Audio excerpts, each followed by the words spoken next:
बिस्मिल्लाहिर्रहमानिर्रहीम। अस्सलाम वालेकुम नादरीन, आप यूट्यूब चैनल देख रहे हैं, मैं इमरान खान हूँ। नादरीन, ऐसा लगता है कि पता नहीं फ़ौज के ऊपर कोई हमला हो गया है या कोई ऐसी बात है। कभी कहीं रैलियाँ निकलवाई जा रही हैं, कहीं प्रेस कॉन्फ्रेंसेस करवाई जा रही हैं। डीजीआईएसपीआर की प्रेस कॉन्फ्रेंस ने एक ऐसी शर्मिंदगी वाली सूरत हाल पैदा कर दी है कि अब उसे कवर करने के लिए कभी कुछ कर रहे हैं, कभी कुछ कर रहे हैं, लेकिन कवर हो नहीं रहा। कल मुस्तफ़ा कमाल और फ़ारूक सत्तार वगैरह आए हुए थे। फैसल बाटा तो परमानेंट इसी काम पे लगे हुए हैं, अता तारड़ वगैरह भी। तो आज जो है वो दलाल चौधरी, फैसल करीम कुंडी और मरियम औरंगज़ेब वगैरह को लाया गया, मैदान में बिठाया गया। फैसल वाडा कह रहे हैं जी रगड़ के रख देंगे, तलाल चौधरी कह रहे हैं जी ज़बान खींच लेंगे, वो डीजी साहब कहते हैं तुम्हारी हैसियत क्या है? इनमें समझ नहीं आ रही है किस तरफ जा रहे हैं, ये चाहते क्या हैं? भई एक आदमी को जेल के अंदर बंद किया हुआ है और उसके ऊपर ज़ुल्म कर रहे हैं। अब वो ज़ुल्म के खिलाफ बोलता है तो कहते नहीं बोलता क्यों है? अच्छा, जो एक बड़ा प्रॉब्लम हुआ ना वो ये भी हुआ कि जो पाकिस्तान तहरीक-ए-इंसाफ की बाहर मौजूद जितनी भी क़यादत है, उन्होंने जितनी मैच्योरिटी से डीजी आईएसपीआर की फुल टॉस को खेला है, वो कमाल कर दिया। उन्होंने आगे चल के बात करते हैं। डीजीआईएसपीआर की प्रेस कॉन्फ्रेंस को मेनॉन तस्लीम किया जाए, उसको अपनाया जाए, उसकी हमायत की जाए, ये दबाव सियासी जमातों पे और शख्सियात पे डाला जा रहा है। अब इदारा इस लेवल पे आ गया है, उन्हें कहा जा रहा है कि भई इदारे ने तो ये लेवल तक पहुँच के हिम्मत कर दी है। इदारा तो इमरान खान का दुश्मन बन गया, सामने आकर खड़ा हो गया। तो आप भी हिम्मत करें, आप भी आकर लड़ें, आपका तो सियासी मुखालिफ है। सियासतदानों में लेकिन एक प्रॉब्लम बोल है, वो आते हैं, आके बोल-बाल देते हैं, कर लेते हैं, कई लोगों को अपनी इज़्ज़त से प्यार नहीं होता। लेकिन ज़्यादातर लोग डरते हैं कि भई हम फ़ौज से एक सियासी जमात को मार पड़वा रहे हैं, कल को हमने भी सियासत करनी है। यही सारा कुछ जब हमारे साथ होगा तो हम फिर रोना-पिटना कहाँ जाके करेंगे? वो बेचारे इस बात से भी डरते हैं, लेकिन इनके बीच में फँसे हुए अब 3-4 साल ज़्यादा से ज़्यादा होते हैं किसी फ़ौजी के पास। ये ज़रा थोड़ा लंबा हो गया टाइम, हो सकता है ख़त्म हो जाए, कोई पता नहीं होता ना, वक़्त का कोई पता नहीं होता। लेकिन ये जो टाइम लंबा भी हो गया है, इसके बावजूद सबको पता है कि टाइम ख़त्म हो जाना है और पॉलिटिकल पार्टीज़ ने यहीं पे रहना है और उन्हें बाद में ये सारा कुछ बर्दाश्त करना पड़ेगा। अगर वो बच गई तो पॉलिटिकल पार्टीज़ के बचने के इम्कानात तो बहुत कम है, जिस तरह उन्होंने अवाम से मुखालफत ले ली है। ऐसे-ऐसे लोग बिठा दिए इन्होंने, यानी मुख्तलिफ शहरों के अंदर बंदे निकलवा रहे हैं, वो निकल के प्रोटेस्ट कर रहे हैं। कुछ सुन्नी इत्तेहाद कौंसिल वाले आ गए, कभी कोई और आ गया, कभी कोई और ग्रुप निकल आया और कहीं 20 लोग हैं, कहीं 25 लोग हैं, कहीं 40 लोग हैं। बस ये फ़ौज से इज़हारी यकजहती हो रहा है और इसके अंदर जो है वो आसिम मुनीर साहब का और डीजीआईएसपीआर का फ़ोटो उठाया हुआ है। इज़हारी यकजहती किस चीज़ का हो रहा है? क्या मसला क्या है कि फ़ौज के ऊपर कोई हमला हो गया है या खुदा ना खास्ता कोई बहुत बड़ा मसला हो गया है? भई ये मुबारकबाद के लिए आप रैलियाँ निकाल सकते हैं कि आसिम मुनीर साहब को बहुत सारे ओहदे मिल गए। मिसाल के तौर पे army chief, chief of defence forces और फील्ड मार्शल हाफ़िज़ सैयद आसिम मुनीर साहब, ये बहुत लंबा-चौड़ा एक तारुफ़ हो गया उनका। मुबारकबाद दे सकते हैं कि उनका बहुत लंबा-चौड़ा तारुफ़ हो गया। कोई ओहदे रह गए हैं तो वो भी उनको दे दिए जाएँ। बहरहाल आसिम मुनीर साहब और डीजीआईएसपीआर के फ़ोटो लगा के धड़ाधड़ मुबारकबादें दी जा रही हैं। समझ नहीं आ रही कि ये लोग चाह क्या रहे हैं और ये कर क्यों रहे हैं? इसकी ज़रूरत क्या है इस वक़्त? कोई इंडिया ने हमला कर दिया है, कोई दहशतगर्दों ने कोई बहुत बड़ा अटैक कर दिया है, कोई बहुत बड़ा इंसिडेंट हो गया। मुझे अच्छी तरह याद है, कभी कोई दहशतगर्दी का बहुत बड़ा वाक़या हो जाता था ना, तो लोग निकलते थे, निकल कर एहतजाज करते थे। हम छोटे होते थे, हम भी निकल के कहते थे ये बहुत बुरा हो रहा है, ये नहीं होना चाहिए। और हमें जो हमारे दोस्त हैं वो कहते थे आओ जी आओ, आज फलाँ जगह के ऊपर हम एहतजाज करेंगे। हम कभी चले जाते थे, कोई दहशतगर्दी के खिलाफ चले जाते थे, किसी और कोई और इश्यू हो जाता था उस पे चले जाते थे, ह्यूमन राइट्स के मामलात पे। लेकिन ये क्या चल रहा है? समझ से बाहर है।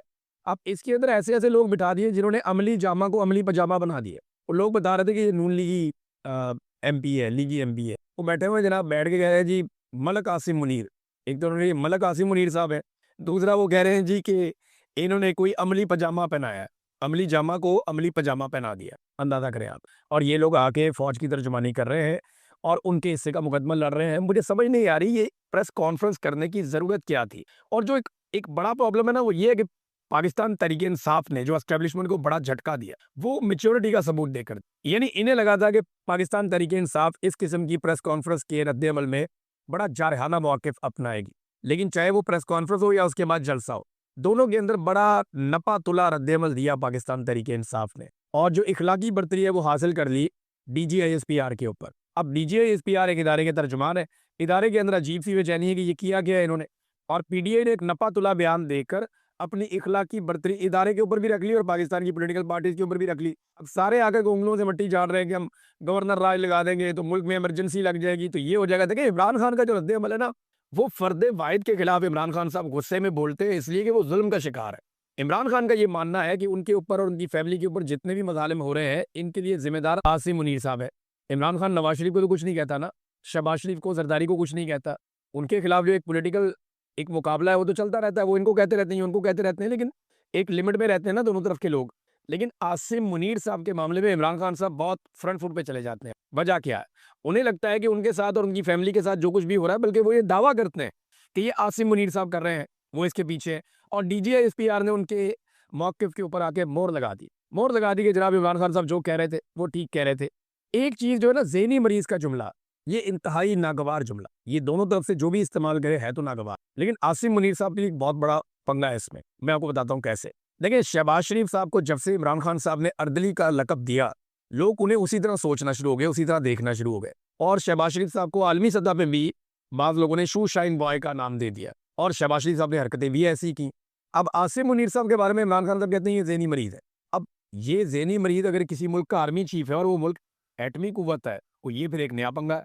अब इमरान खान साहब ने तो कह दिया, उन्होंने कहा जो उनके ऊपर ज़ुल्म हो रहा है, उनकी पार्टी के ऊपर जो ज़ुल्म हो रहा है, जिस किस्म का वो तशद्दुद का सामना कर रहे हैं, जिस किस्म के हालात में उनको डाल दिया गया है, और पाकिस्तान नीचे से नीचे जा रहा है, वो उस तनाज़ुर में ज़हनी मरीज़ कह रहे हैं। लेकिन यहाँ पे एटम बम का कंट्रोल भी उन्हीं के पास है, आसिम मुनीर साहब के पास। तो ये काबिल कबूल नहीं हो सकता ना, ये बड़ा प्रॉब्लम क्रिएट हो जाएगा। तो ये बड़ा नागवार गुजरता है जुमला। और फिर इमरान खान साहब को वापस जब ये कहा गया डीजीआईएसपीआर की जानिब से साइकोपैथ या ज़हनी मरीज़, और डीजीआईएसपीआर ने अपनी प्रेस कॉन्फ्रेंस में आंख मारते हुए ये कहा, वैसे ये ज़ेब तो नहीं देता, यूनिफॉर्म पहन के आप आंख मारें, एक खातून सहाफ़ी आपको सवाल करें और आप आंख मार के उसका जवाब दें, बड़ा नामुनासिब है। मैं कोई ऐसी मायूब बात नहीं कर रहा, लेकिन ये तर्ज़े अमल नामुनासिब, बॉडी लैंग्वेज होनी नहीं चाहिए एक यूनिफॉर्म्ड ऑफिसर की। शहबाज शरीफ ने जब आंख मारी थी, अजीब सा मुंह बनाया था। जब ट्रंप ने कहा था आओ ना, वो जो अंदर तारीफें कर रहे थे, अंदर बंद कमरे में जो तारीफें कर रहे थे, जो अंदर मेरी येम उठा रहे थे, वो इधर उठाओ सबके सामने। तो शहबाज शरीफ साहब आंख मारते हुए फटाफट आए और शू शाइन बॉय बन गए। फटाफट शहबाज शरीफ साहब ने तारीफों के पुल बांधे, फिर वापस निकल गए।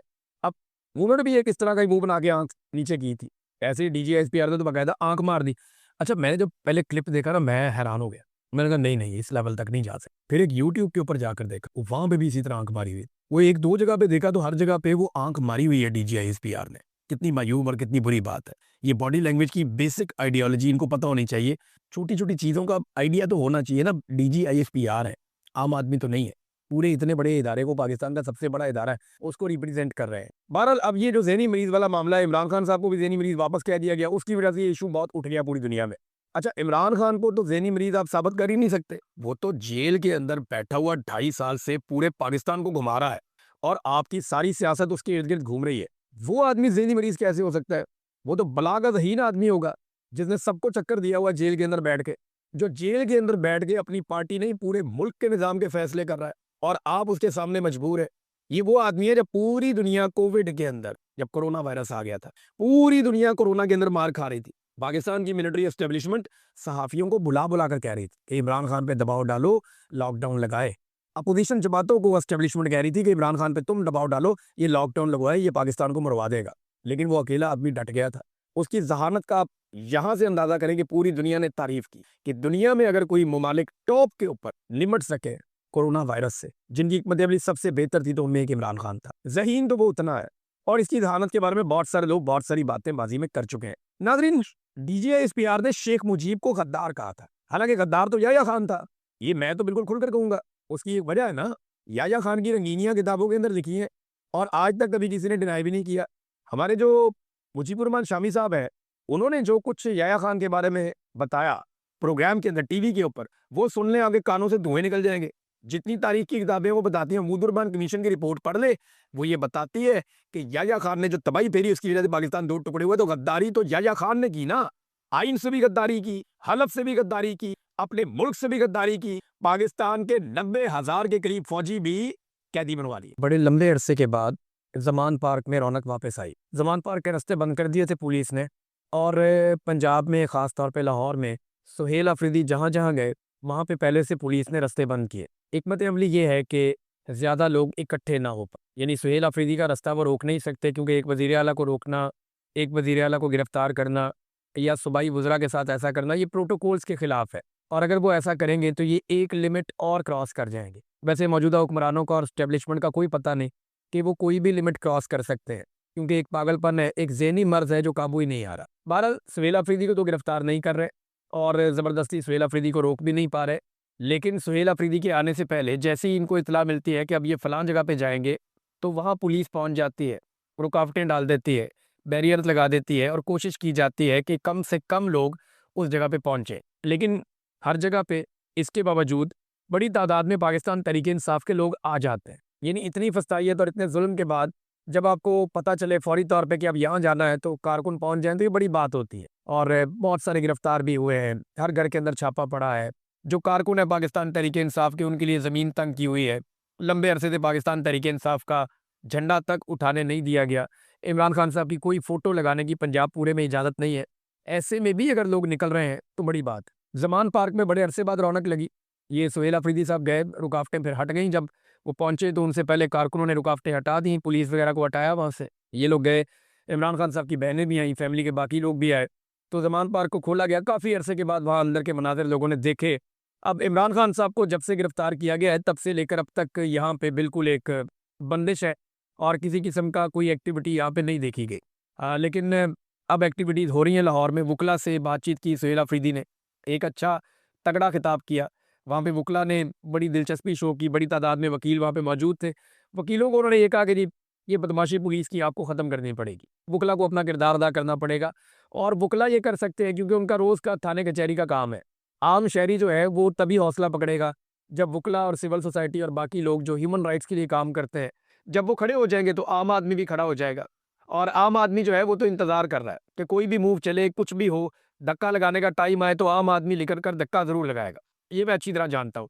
आईएसएफ का एक कन्वेंशन है, उससे भी खिताब किया। वैसे सुहेल अफरीदी ने एक बड़ा मसरूफ़ दिन गुजारा और बहुत तेज़ी से वो मूव करते रहे। कई जगह पे उन्होंने बहुत सारे बयानात भी दिए और उनका एक चैलेंज है जो बड़ा आज मशहूर हो गया सुहेल अफरीदी का। ये चैलेंज मैं पहले भी कर चुका हूँ, मैं भी ये कह चुका हूँ कि ये हुकूमत करके देख ले। ये हुकूमत कभी नहीं करेगी। मैंने कई दफ़ा सर्वे करवाई इसीलिए आसिम मुनीर बमुकाबला इमरान खान, क्योंकि नवाज़ शरीफ का तो अब बेचारे को तो उसकी अपनी पार्टी के लोग लीडर नहीं मानते। नवाज़ शरीफ के जो साबिक वज़रा हैं, जो मौजूदा वज़रा हैं, वो आसिम मुनीर को अपना लीडर मानते हैं, वो नवाज़ शरीफ को अपना लीडर नहीं मानते। आप देखें ना, जब भी कोई बात करता है वो कहता है जी आसिम मुनीर ने ये कह दिया, फील्ड मार्शल ने ये कह दिया, फील्ड मार्शल ने ये फैसला कर लिया, फील्ड मार्शल ने ये खिदमत कर दी, फील्ड मार्शल ने ये तहिया कर लिया, फील्ड मार्शल का ये अज़म है। वो सारे अब ये कहते हैं। माज़ी में ये नवाज़ शरीफ की गर्दान करते थे, अभी ये फील्ड मार्शल आसिम मुनीर की गर्दान करते हैं। तो मैंने कई मरतबा आसिम मुनीर को और इमरान खान का मुकाबला कराया। अभी 28,000 वोट पड़े थे, 2 वोट हमें मिले आसिम मुनीर के हक में, बाकी सारे इमरान खान के हक में वोट आए। मैंने आपके साथ शेयर भी किया, अगर आप जाकर देखना चाहें तो आप मेरी वीडियो पर जाकर देख सकते हैं। आईएसएफ से भी उन्होंने खिताब किया। यास्मीन राशिद साहबा के घर में गए, जो सुहेल अफरीदी साहब है, इजाज़ चौधरी साहब के घर में गए, महमूद रशीद साहब के गए, ज़िले शाह का सुना है कि वहाँ पे और दीगर जो असीरान हैं उनसे भी उन्होंने मुलाकातें की। जो लोग कैदे काट के आए उनसे भी, जो उनकी फैमिलीज़ हैं उनसे भी मुलाकातें की। सनम जावेद और फलक जावेद के घर के बाहर बहुत बड़ी तादाद में पुलिस पहुँच गई। तो सुहेल अफरीदी ने एक चैलेंज किया, ये बड़ा ज़बरदस्त चैलेंज है। ये इन्होंने कहा सुहेल अफरीदी ने कि आप लोग ये कहते हैं कि पंजाब इमरान खान के साथ नहीं है या लोग नहीं निकल रहे। अब ये ना बयानिया बनाया जाएगा। हत्तुल इम्कान कोशिश की है पंजाब हुकूमत ने कोई बड़ा इकट्ठ हो ना पाए। और मैं आपको ये भी बता देता हूँ कि सुहेल अफरीदी कोई जलसा करने तो आए नहीं थे। उन्होंने मुख्तलिफ जगह पे लोगों पे मुलाकातें करनी थी। मुख्तलिफ जगह पे उन्होंने मुख्तलिफ तरह के लोगों से मुलाकातें करनी थी। इज़हारी यकजहती करना था। थोड़ा-सा जो पाकिस्तान तहरीक-ए-इंसाफ को एक दबाया गया है पंजाब में, उसको थोड़ा-सा रिलीफ़ देना था। ये काम जो है वो धक्का लगाने आए थे, थोड़ा बहुत धक्का उन्होंने लगाया, लेकिन कोई बड़ा जलसा नहीं था। अगर जलसा अनाउंस किया होता तो सिचुएशन कुछ और होती। तो कोई बड़ा इकट्ठ, कोई रैली, कोई ऐसी चीज़ तो उन्होंने अनाउंस की नहीं थी। ये तो आए थे सिर्फ़ और सिर्फ़ पॉलिटिकली थोड़ा-सा मोटिवेशन के लिए। लेकिन सुहेल अफरीदी ने इसका एक जवाब दिया कि जो लोग ये कह रहे हैं कि आज पंजाब इमरान खान के साथ नहीं खड़ा, मैं अनाउंस करता हूँ आज दोपहर के 1 बजे है। ये दोपहर 1 बजे उन्होंने अनाउंस किया। उन्होंने कहा दोपहर के 1 बजे कल रात को मैं जलसा करता हूँ, शाम 6 बजे यहाँ पे, यानी इतवार का दिन होगा। उन्होंने कहा शाम 6 बजे जलसा करता हूँ मैं मीनार पाकिस्तान लाहौर में। चैलेंज करता हूँ और आप कल शाम को 6 बजे जलसा करें पेशावर में। आप ग्राउंड का इंतखाब करें, आप नाम लें जगह का, फैसिलिटेट हम करेंगे। जो फैसिलिटी आप यहाँ हमें देंगे हम आपको वहाँ देंगे, देख लेते हैं कितने लोग कौन निकालता है। बड़ा ज़बरदस्त चैलेंज है सुहेल अफरीदी का। भाई नवाज शरीफ तो बहुत बड़ा लीडर है ना, 3 दफ़ा वज़ीर-ए-आज़म रहा है पाकिस्तान का। फिर सुहेल अफरीदी ने कहा जी अगर आपको डर लग रहा है, परेशानी हो रही है तो ठीक है, 1 हफ्ते का वक्त ले लें। आप 1 हफ्ते के बाद जलसा रख लें। मैं अभी चैलेंज करता हूँ सुहेल अफरीदी को, ये अभी तक टाइम ना दें, कल सुबह बता दें, सिर्फ 8 घंटे के नोटिस पे बता दें कि आप शाम को मीनार पाकिस्तान में जलसा कर सकते हैं इमरान खान के नाम पे और आपको रोकेगा कोई नहीं। ना कोई पुलिस का नाका होगा, ना कोई ज्यादती होगी, ना कोई कंटेनर लगेंगे, ना कोई लाठीचार्ज होगा, ना कारकुन गिरफ्तार होंगे। पूरे लाहौर को इजाज़त है, लाहौर के बाहर से कोई नहीं आएगा। आप जलसा कर लें मीनार पाकिस्तान में, दूध का दूध पानी का पानी हो जाएगा। इनको लग पता जाएगा कि अवाम निकल के आती कहाँ-कहाँ से है। ये तो फस्तायत के ज़रिए से इन्होंने लोगों को दबाया हुआ है। गोलियां मार मार के, कत्ल कर कर के, गिरफ्तार कर कर के, घरों का सामान तोड़ तोड़ के, ये चीजें करके इन्होंने लोगों को दबाया हुआ है। तो लोगों को एक हद तक दबा सकते हैं ना, जिस दिन लोगों को पता चला कि आज लोग हैवी हो गए हैं या लोग हावी हो सकते हैं या कोई तहरीक चल पड़ी है, तो लोग निकल कर ऐसा धक्का मारेंगे कि ये आपको नजर भी नहीं आएंगे बरतानिया से पहले। मैं इनको अच्छी तरह जानता हूँ। तो सुहेल अफरीदी ने चैलेंज किया, इस चैलेंज का जवाब अभी तक किसी ने दिया नहीं। मैं ना कुछ मनाजिर देख रहा था टीवी चैनल्स के। पंजाब असेंबली में एक गमला टूट गया था, एक। अब वो भी पता किसी पाँव किसी का लगा है, छोटा सा एक गमला था, वहाँ पड़ा हुआ था साइड पे, उसमें एक पौधा भी था, वो एक गमला टूट गया। अब किसी का पाँव लगा है गुजरते हुए कोई रश के अंदर, या किसी ने खुद तोड़ के एक तस्वीर बना ली है, वो तस्वीर पाकिस्तान का मीडिया दिखा रहा है, वो तस्वीर पीएमएलएन का सोशल मीडिया दिखा रहा है। ये दिखा रहे हैं जनाब, देखो एक गमला टूट गया, कितना बड़ा नुकसान हो गया, देखो एक पौधा टूट गया, गमला टूट गया। 1000 दिन, इससे ज़्यादा लंबी जेलें काटी हैं पाकिस्तान में सियासी कैदियों ने, लेकिन इमरान खान की जेल बहुत मुख्तलिफ है और ये आदमी भी बहुत मुख्तलिफ है। जुल्फ़िकार जी भुट्टो को फांसी लगाई एक डिक्टेटर ने, लेकिन जुल्फ़िकार जी भुट्टो की भी अपनी फैमिली से मुलाकातें होती थी, मुलाकातें बंद नहीं हुई। इमरान खान साहब की जेल जो है, इसकी नौइयत बहुत मुख्तलिफ है, और जो जुल्म जबर और जो फस्तायत जिसका सामना इमरान खान साहब ने किया, माजी में शायद इतने बड़े किसी लीडर को इस किस्म के मजालिम का सामना नहीं करना। ये तारीख का वाहिद लीडर है जिस पर जुल्म और तशद्दुद की एक नई तारीख रकम की गई है।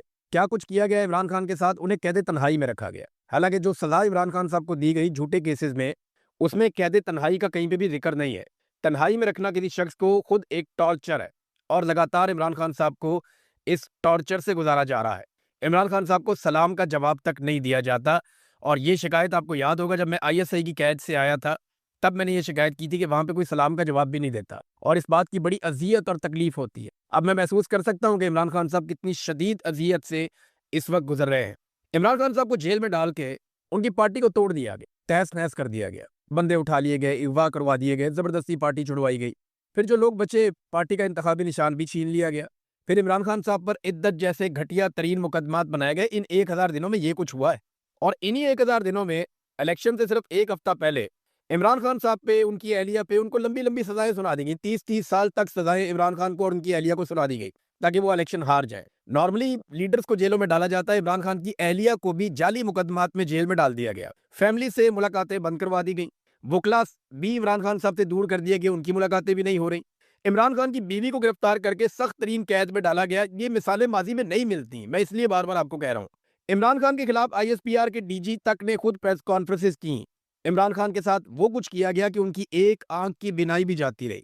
अभी जो इमरान खान साहब को एक गैर सियासी वकील मिलकर आए, उन्होंने बताया कि इमरान खान साहब उन्हें पहचान नहीं पा रहे थे, उस आंख से देख नहीं पाते। 85% बताया जाता है कि उनकी आंख जाया हो चुकी है, और डॉक्टर्स कह रहे हैं कि वो अब ठीक नहीं हो सकती। उन्होंने डॉक्टरों ने मायूसी का इजहार किया है। इमरान खान के अपने डॉक्टरों तक को रसाई नहीं दी जा रही।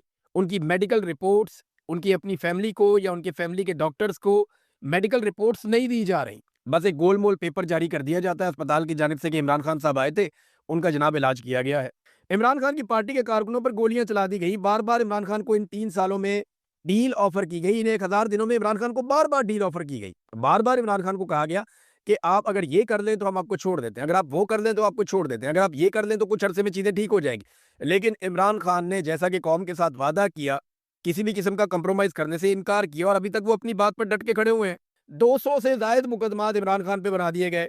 आज इमरान खान साहब की पार्टी भी मायूसी का शिकार है, परेशानी का शिकार है, और लेकिन इमरान खान इसके बावजूद कौम से किया हुआ अपना वादा निभा रहा है। मैं आपको सीरियसली बताऊं तो किसी भी पॉलिटिकल लीडर पे इस लेवल का जबर नहीं हुआ। नवाज शरीफ को जेल में डाला गया, जेल में जाते ही ये लोग सोचना शुरू कर देते हैं कि डील कैसे करनी है।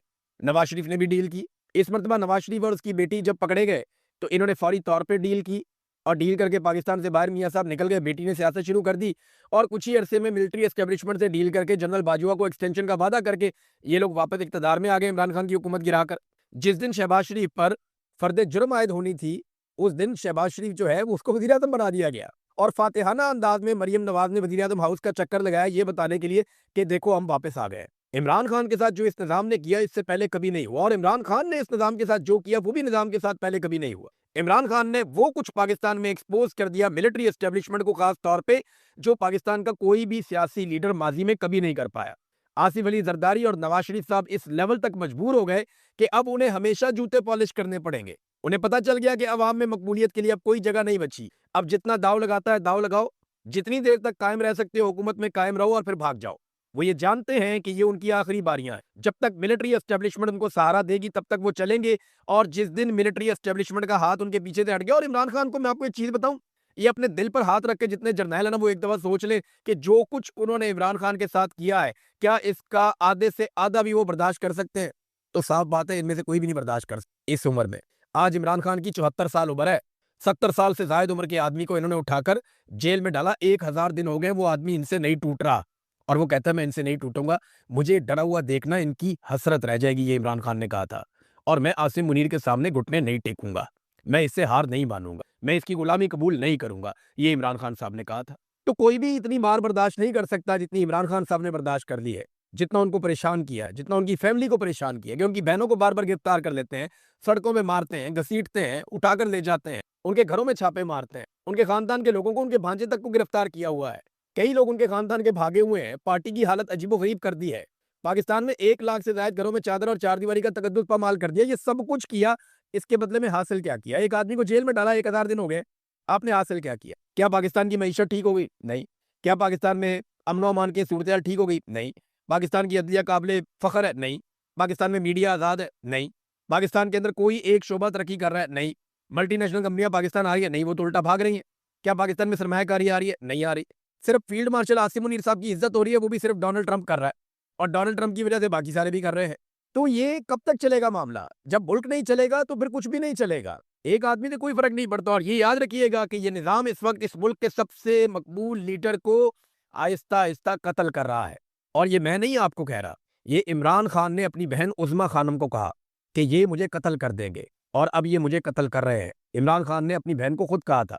उनकी बहन ने कहा कि मुझे उस वक्त यकीन नहीं आया, लेकिन अब सूरत-ए-हाल मैं देखती हूँ तो मुझे लगता है कि ये वाकई इमरान खान को कत्ल कर देंगे। खुदा ना खास्ता इमरान खान साहब को कुछ हो गया तो इन्होंने आगे का प्लान भी किया हुआ है। ये मैं आज आपको बता रहा हूँ, मैं हमेशा गुरेज करता हूँ। आज 1000 दिन हो गया उस आदमी को जेल में, कोई बोलने के लिए तैयार नहीं है। तो मैं आपको ये बता देता हूँ कि इनकी पूरी प्लानिंग है कि उसके बाद पाकिस्तान तहरीक-ए-इंसाफ में से किसको लाकर ये वज़ीर-ए-आज़म बना देंगे, और कुछ अरसा पाकिस्तान तहरीक-ए-इंसाफ को हुकूमत देंगे, फिर पाकिस्तान तहरीक-ए-इंसाफ में तोड़-फोड़ करेंगे, बहुत सारे ग्रुप बना देंगे, और उसके बाद चीजें नॉर्मलाइज कर देंगे। ये इनका फार्मूला है। लेकिन पाकिस्तानी इनके किस तरह गले पड़ जाएंगे, ये इसका इनको आइडिया नहीं है। इमरान खान को कुछ हो गया तो आप ये समझें कि पाकिस्तान की मिलिट्री एस्टेब्लिशमेंट अगले 50 साल माफिया मांगती रहेगी ना, तो पाकिस्तानी इस बात की माफी नहीं देंगे। ये बात सच है। फिर बहुत कुछ बदलेगा पाकिस्तान में, ये सबको बात समझ लेनी चाहिए। अब इस वक्त जो है, आज के दिन में भी एक तोहफा दिया है पाकिस्तान को नवाज शरीफ, शहबाज शरीफ और आसिफ अली जरदारी ने। फील्ड मार्शल आसिम मुनीर ने भी। मेन आदमी तो वो है जिन्होंने इस वक्त हुकूमत संभाली हुई है। मईशत उनके कंट्रोल में है, सारी चीज़ें उनके कंट्रोल में है, उनकी मर्जी से हर चीज़ होती है। वही फैसला करते हैं कि ये करना है या नहीं करना। तो इन्होंने मिलकर एक मरतबा फिर पेट्रोल की कीमत बढ़ा दी। पेट्रोल और डीजल दोनों 400 रुपए लीटर के हो गए। 400 रुपए लीटर पेट्रोल, 400 रुपए लीटर डीजल, ये इन्होंने कर दिया पाकिस्तान के साथ। और याद रखें कि आज भी इमरान खान साहब के दौर जितनी कीमत आलमी मंडी में पेट्रोल की नहीं है। 150 से कम कीमत वाला पेट्रोल उठाकर 400 पे ले गए।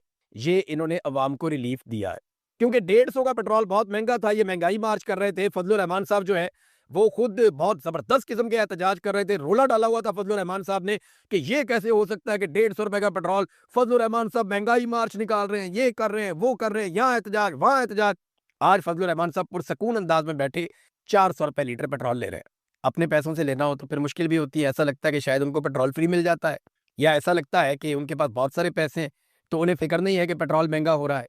इमरान खान के दौर में शायद उनके पास बहुत सारे पैसे नहीं थे, और उन्हें 150 का पेट्रोल भी महंगा लगता था, और आज उन्हें 400 का पेट्रोल भी महंगा नहीं लगता। तो आलमी मंडी में कीमतें आज भी इमरान खान के दौर से तकाबली जायजा आप लें तो कम है। और याद रखिएगा, ये तेल की कीमतें नहीं बढ़ा रहे, ये टैक्सेस बढ़ा रहे हैं। ये उसके ऊपर टैक्सेस लगा रहे हैं, और इनके पास रास्ता ही कोई नहीं है। मैं आपको फिर ये बता रहा हूं कि इनके पास कोई रास्ता नहीं है। इनको तेल की कीमतें लगातार बढ़ाती रहनी पड़ेंगी, और इनको बिजली की कीमतें भी बढ़ानी पड़ेंगी, इनको गैस की कीमतें भी बढ़ानी पड़ेंगी, इन्हें टैक्स भी बढ़ाना पड़ेगा, शरह सूद भी बढ़ानी पड़ेगी। उसकी वजह यह है कि इनके पास पैसा नहीं है मुल्क को चलाने के लिए। जितने कर्जे ये ले सकते थे इन्होंने लिए हैं। अभी ये और कर्जे लेने की कोशिश कर रहे हैं।